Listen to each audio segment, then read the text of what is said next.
పొంగులేటి మాట్లాడాడు, అది అట్లాగే ఉంది.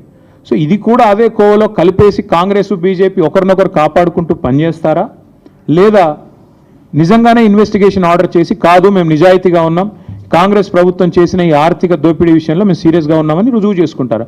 Let us give them the benefit of doubt and also some time. If they don't come forward for an investigation, maybe within 1 week, 10 days, I'll go personally and complain. అప్పుడు కూడా స్పందించకపోతే ultimate డెమోక్రసీలో ప్రజా కోర్టే పెద్ద court, ఆడికే పోతాం, ఆడిని చెప్తాం ఇద్దరు దొంగలు తోడు దొంగలు కుమ్మక్కైనారని చెప్తాం. ఏముంది అందులో? అంత టెన్షన్ ఎందుకు బ్రదర్? దొంగ చేతికి నేను ఇప్పుడు తాళాలు ఇవ్వదలుచుకోలేదు, దొంగ అని చెప్తున్నా. ఆయనకు తెలుసు నేను ఎవరి గురించి మాట్లాడుతున్నా, ఆయనకు తెలుసు. ఒక్క నిమిషం తొందరపడకండి. దొంగ చేతికి తాళాలు నేను ఇప్పుడే ఇవ్వదలుచుకోలేదు. ఆయన ఎవరు ఆయనకు తెలుసు, రేవంత్ రెడ్డికి కూడా తెలుసు. ఇంకా నేను ఎక్కువ చెప్తే మీకు కూడా క్లూ వచ్చేస్తుంది, మీరు పట్టేస్తారు.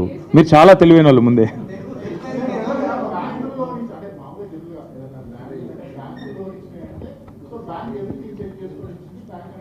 అదే రమణ, ఈ దేశం ఎట్లుందంటే రమణ గారు ఒక్క నిమిషం, ఈ దేశం ఎట్లుందంటే రమణ ఒక్క నిమిషం రమణ ఒకవేళ లోన్ అడిగితేనేమో 100 డాక్యుమెంట్లు చెక్ చేస్తారు.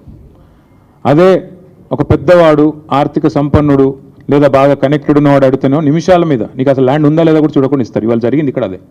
That is exactly my point. ఎందుకంటే ఐసిఐసిఐ లాంటి బ్యాంకు ఒక అతిపెద్ద బ్యాంకు, ఇండియాలో ప్రైవేట్ బ్యాంక్స్లో ఒక అతిపెద్ద బ్యాంకు. అలాంటి బ్యాంకు 400 ఎకరాలు నీకు ఇస్తున్నాను అంటే అసలు ఓనర్షిప్ అసెటైన్ చేసుకోకుండా, ఫీల్డ్లో అసలు నీకు ఉందా లేదా నీ చేతుల్లో భూమి అని చెప్పుకోకుండా వచ్చి ఇచ్చేస్తారా 10,000 కోట్లు? ఎందుకు జరిగింది ఇది? మధ్యలో ఉండే బ్రోకర్కి ఇచ్చిన 170 కోట్ల లంచం,